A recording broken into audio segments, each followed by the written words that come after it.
किसी जंगल में एक पेड़ पर मीनू चिड़िया अपने घर में रहती थी। मीनू चिड़िया बहुत ही दयालु थी। वो हर किसी की मदद किया करती। जब कोई पक्षी उसके पास दाना मांगने आता तो वो उसे अपना दाना भी दे देती। वहीं बराबर में ही एक दूसरे पेड़ पर शैतान कौवा रहता था। वे कौवा सब पक्षियों को बहुत परेशान करता था।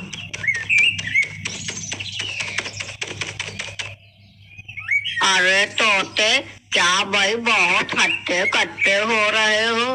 कौन सा खजाना हाथ लग गया तुम्हारे? अरे अरे क्या कौवे भैया, मुझे तो लगता है कि खजाना तुम्हारे हाथ लग गया है, तभी तो तुम इतने हट्टे कट्टे सांड हो रहे हो। अरे तोते, तुम अपनी हद में रहो वरना अच्छा नहीं होगा तुम्हारे साथ। अच्छा वैसे मुझे एक बात तो बताओ, तुम जहाँ पर रहते हो वहाँ पास में कहीं पानी है क्या? अरे हाँ हाँ, क्यों नहीं, जहाँ मैं रहता हूँ वहाँ बहुत सारा पानी है। अरे तो फिर तुम नहाते क्यों नहीं हो? अरे तुमसे तो बात करना ही फजूल है, मैं ही यहाँ से चला जाता हूँ, तुम बहुत बदतमीज हो। अबे कहाँ जा रहा है? अबे रुक तो सही, रुकना।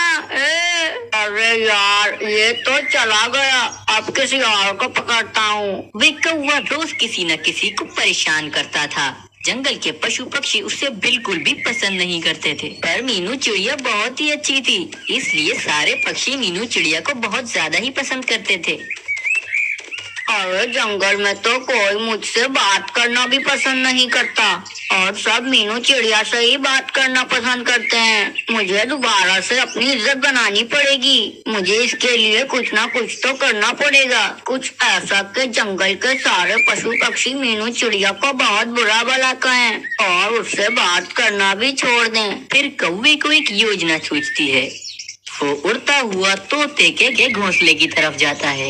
अरे ये क्या, ये तोता तो यहीं बैठा हुआ है, जल्दी से ये यहाँ से जाए ताकि मैं अपना काम कर सकूं। फिर थोड़ी देर बाद तोता किसी काम से अपने घोंसले से बाहर जाता है। कौवा मौका देखकर तोते के घोंसले पर जाता है और तोते के एक बच्चे को उठाकर चुपके से मीनू चिड़िया के घर में रख देता है।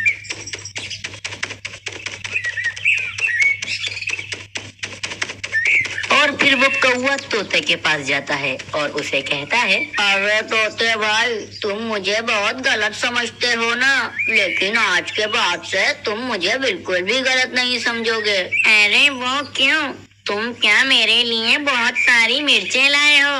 अरे नहीं तोते भैया, आज मैं तुम्हें मीनू चिड़िया की सच्चाई बताऊंगा। जब तुम अपने घोंसले से यहाँ आए तो मैंने देखा कि मीनू चिड़िया तुम्हारे एक बच्चे को उठाकर ले गई है। तुम मेरे साथ चलो, इससे पहले कि मीनू चिड़िया तुम्हारे बच्चे के साथ कुछ गलत करे। अरे मैं नहीं मान सकता कि तुम सच कह रहे हो, मीनू चिड़िया ऐसा नहीं कर सकती हैं। लेकिन अगर ये बात सच है तो मैं सारे पक्षियों को लेकर मीनू चिड़िया के घर पर जाऊंगा। अगर उसके पास मेरा बच्चा हुआ तो मैं उसे सब पक्षियों के सामने बहुत जलील करूंगा। फिर कौवा सब पक्षियों को लेकर मीनू चिड़िया के घर में चला जाता है। फिर तोता देखता है तो उसका बच्चा मीनू चिड़िया के घर में ही होता है। मीनू चिड़िया, मुझे तुमसे ये उम्मीद बिल्कुल भी नहीं थी। अरे देख लिया सबने इस चिड़िया की असलियत, अब तुम सब इस चिड़िया से कभी बात नहीं करना। फिर कबूतर की नजर तोते के बच्चे पर पड़ती है तो वो देखता है कि तोते के बच्चे के जिस्म पर कौवे का पर लगा हुआ है। फिर कबूतर सब समझ जाता है। अरे सब सुनो मेरी बात, मीनू चिड़िया को कुछ मत कहो, इसमें मीनू चिड़िया की कोई गलती नहीं है। वो देखो, तोते के बच्चे के जिस्म पर कौवे का बाल लगा हुआ है, इसका मतलब कौवा ही तोते के बच्चे को यहाँ लाया था और फिर मीनू चिड़िया को फंसा रहा है। मीनू चिड़िया ऐसा कभी नहीं कर सकती। फिर सारे पक्षी मिलकर कौवे को खूब सुनाते हैं। मुझे पहले भी यकीन नहीं हो रहा था कि मीनू चिड़िया ऐसा कर सकती हैं। और तुमने उस दिन क्या कहा था कि मैं नहाता क्यों नहीं हूँ? अरे नहाता मैं नहीं हूँ, फिर भी तुम इतने काले क्यों हो? फिर कौवा शर्मिंदा होकर वहाँ से चला जाता है। फिर कुछ दिनों बाद मीनू चिड़िया अपने घर पर सब पक्षियों की दावत रखती है। चलो सब ही पक्षियों को बुला लिया है, बस कौवे भैया ही रह गए हैं।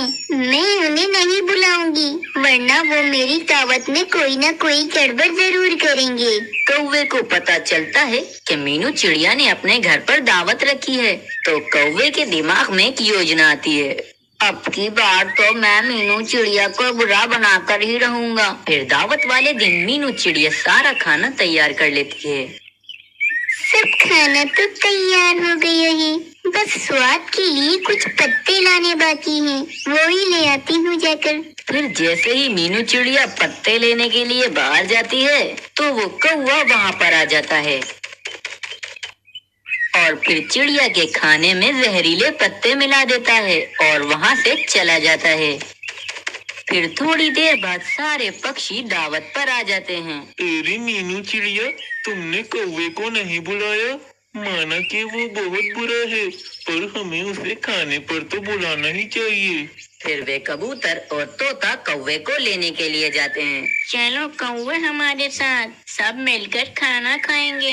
अरे ये लोग मुझे क्यों लेने आ गए? मैंने तो खाने में जहरीले पत्ते मिलाए थे। अरे फिर तो जहर वाला खाना मुझे भी खाना पड़ेगा। फिर वो लोग कौवे को जबरदस्ती खाने पर ले जाते हैं। कौवा हरगिज खाना खाने को तैयार न था। फिर वो कौवे को चोंचे मार के जबरदस्ती खाना खिलाते हैं। वे बेचारा कौवा खाना खाने लगता है। खाना खाने के बाद उस कौवे को कुछ नहीं होता। वो कौवा हैरान रह जाता है। अरे मैंने तो इस खाने में जहर मिलाया था, फिर भी मुझे कुछ हुआ क्यों नहीं? कौवे भैया, ये वो खाना नहीं है, ये दूसरा खाना है। जब आप उस खाने में जहरीले पत्ते मिला रहे थे, तो मैंने आपको देख लिया था, इसीलिए मैंने दूसरा खाना बनाया। फिर मैंने ये बात सब पक्षियों को बता दी और वो आपको भी यहाँ लेकर आ गए। मीनू चिड़िया, मुझे माफ कर दो। मुझे ऐसा बिल्कुल भी नहीं करना चाहिए। मुझे अपनी गलती का एहसास हो गया है। मेरी गलती की वजह से सब पक्षियों को अपनी जान से हाथ धोना पड़ता। मैंने तुम्हारे खाने में जहर मिलाया, फिर भी तुमने मुझे खाने पर बुलाया। तुम्हारा बहुत बहुत शुक्रिया। अब से मैं ऐसा बिल्कुल भी नहीं करूँगा। मैं सबके साथ मिलजुल